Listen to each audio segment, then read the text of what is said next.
Shalom, salam moderasi. Berjumpa kembali dalam program Sumbu, Suara Penyuluh Menyejukkan Kalbu. Hari ini saya akan memberikan renungan firman Tuhan yang terambil dalam kitab Mazmur pasal yang ke-46 ayat yang pertama sampai yang ke-11. Saya akan membacakan satu ayat saja di dalam ayat yang ke-10. Demikian firman Tuhan. Diamlah dan ketahuilah bahwa akulah Allah. Aku ditinggikan di antara bangsa-bangsa, ditinggikan di bumi. Sobat Sumbu, firman Tuhan ini sudah kita baca. Bila kita menelusuri dalam konteks ini adalah yaitu bagaimana adanya suasana ataupun gambaran yang sangat berciri khas ataupun sesuatu yang mungkin cukup berbeda dengan kitab pasal-pasal yang lain di kitab Mazmur ini. Di mana situasi di sini adalah saya mengambil sebuah persepsi ataupun pemahaman yaitu tentang misteri chaotic waters atau badai kehidupan, kuasa kekacauan, chaos begitu banyak atau overwhelming. Saudara terkasih, di mana dalam konteks ini adalah situasi yang juga dialami setiap orang-orang di dalam kehidupan, tantangan ataupun hal yang mungkin menjadi ancaman, mungkin saja di dalam nyawa ataupun masa depan. Tetapi di sini firman Tuhan menekankan bahwa teks ini tidak mengarahkan kepada suatu suasana yang ketakutan, tetapi adalah suasana membawa kita kepada kesukaan ataupun optimis. Bila kita dibuka di dalam ayat yang kedua dan ketiga di dalam pasal 46 kitab Mazmur, dikatakan sebab itu kita tidak akan takut sekalipun bumi berubah, sekalipun gunung-gunung goncang di dalam laut, sekalipun ribut dan berbuih airnya, sekalipun gunung-gunungnya goyang oleh geloranya. Di mana teks ini dikatakan bahwa sangat begitu menakutkan, di mana ada perubahan terjadi dalam bumi ini, di mana gunung-gunung bisa beralih tergoncang di dalam laut. Bahkan situasi yang membuat setiap orang mungkin akan mengalami kekhawatiran, ketakutan. Tetapi di sini firman Tuhan dikatakan sebab itu kita tidak akan takut sekalipun bumi berubah, sekalipun gunung-gunung goncang. Karena kita percaya bahwa Allah itu layak untuk dipercayai, atau radical trust. Apapun yang dialami, sekalipun secara realistis, itu hal yang wajar orang mengalami ketakutan. Tetapi bagaimana kita melihat firman Tuhan dikatakan adalah sebab itu kita tidak akan takut sekalipun. Berarti Allah itu adalah Allah yang layak untuk dipercayai, sekalipun kondisi apapun yang dialami.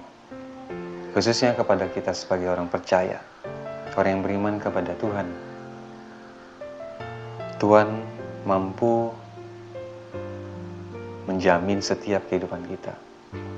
Sehingga ketakutan yang mungkin kita rasakan akan menjadi satu rasa kesukaan ataupun optimis untuk percaya walaupun realistisnya kita mengalami kekhawatiran. Tetapi sebab itu kita tidak akan takut. Ketakutan yang diubah yaitu karena adanya Allah yang layak untuk dipercayai di poin pertama. Poin yang kedua di ayat yang ke-4 sampai ke-7 dikatakan kota Allah kediaman yang maha tinggi, disukakan oleh aliran-aliran sebuah sungai. Allah ada di dalamnya, kota itu tidak akan goncang, Allah akan menolongnya menjelang pagi. Bangsa-bangsa ribut, kerajaan-kerajaan goncang, ia memperdengarkan suaranya, dan bumi pun hancur. Tuhan semesta alam menyertai kita, kota benteng kita ialah Allah Yakub. Kota Allah di sini juga menjadi suatu gambaran, seperti juga di dalam kitab-kitab di Perjanjian Lama, ada kota Sion, ataupun kota yang berhubungan tentang bagaimana kehadiran Allah itu ada. Tetapi di sini dalam konteks ini adalah dalam situasi yang mungkin goncang ataupun situasi yang sangat bersitegang ya. Kalau dalam teks ini diangkat tentang masalah politis ataupun secara sosiologis, tetapi Tuhan menyertai setiap orang yang selalu berpegang teguh bahwa Allah itu berkenan berdiam di antara kita, atau tranquility in God. Allah berkenan di antara kita, apapun tempat ataupun situasinya, yang mungkin di tengah-tengah situasi yang terjadinya pergolakan yang tidak menentu, tetapi bagaimana kita percaya bahwa Allah berdiam di antara kita. Karena itu kita penting untuk meyakinkan di poin yang pertama tentang Allah itu layak kita percaya, bahkan Allah itu berkenan berdiam di antara kita, khususnya bagi orang percaya. Poin yang ketiga adalah hal yang paling terpenting, yaitu firman Tuhan yang terambil dalam ayat yang kita baca di awal tadi adalah ayat yang ke-10.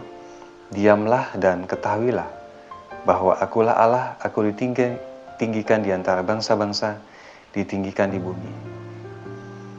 Dalam teks ini adalah, dalam bahasa Inggrisnya adalah still, atau be still, atau yang lebih umumnya adalah surrender, berserah, penyerahan. Bukan secara pasif, tetapi secara aktif. Dalam istilah Ibrani, diamlah dalam teks Mazmur pasal yang ke-10 adalah lepaskanlah, yaitu berhenti memegang hal-hal yang menghalangi meninggikan Allah dan memberikan dia tempatnya yang layak, karena Tuhan itu Allah. Jadi melepaskan, berdiam berarti bukan pasif, tapi melepaskan segala apapun yang menjadi idol ya, idolatry, ataupun yang menurut kita, wah kita memiliki aset, omset, kekayaan, ambisi, pencapaian, semua itu lumrah ataupun biasa ya, orang-orang di dunia ini mencari hal itu. Tetapi bagaimana kita melepaskan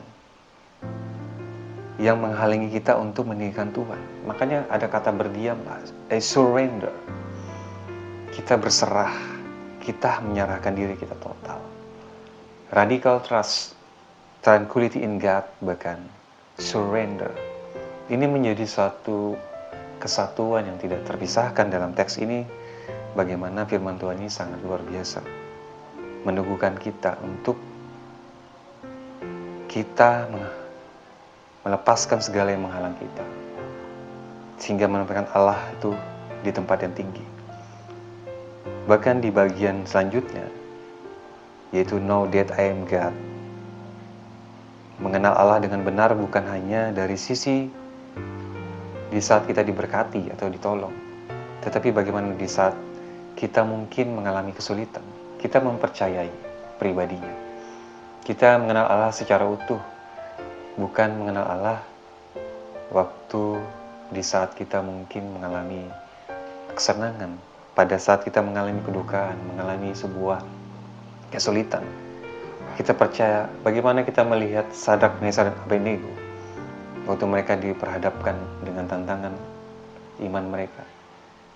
Sekalipun Allah tidak menolong kami, aku tetap percaya kepada Allah. Itulah iman yang sejati.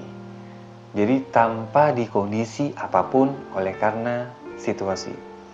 Ini yang menjadi tantangan kita, bagaimana kita berserah tetapi kita mengenal Allah secara utuh. Bukan secara apa maunya kita. Kadang-kadang secara umum orang Kristen banyak yang terbawa oleh karena dikotomi oleh karena hal ini, yaitu dari sisi kemakmuran, dari sisi kebenaran, padahal kita harus memahami secara komprehensif, secara menyeluruh, yaitu dalam situasi apapun, di saat kita mengalami berkat Tuhan atau mengalami sakit, penyakit, kita diberikan pemahaman bahwa kita mengenal Tuhan, tapi Tuhan menjamin bahwa pemeliharaan Tuhan tidak akan pernah jauh daripada kehidupan kita. Jadi ini firman Tuhan yang memberikan kita semakin lagi untuk dikuatkan kembali bahwa teks ini bukan teks yang memberikan sebuah ketakutan, tetapi teks yang selalu memberikan kita adanya kesukaan untuk selalu berpandangan positif, bahkan berpengharapan sepenuhnya kepada Tuhan. Demikian firman Tuhan, Tuhan memberkati. Salam moderasi.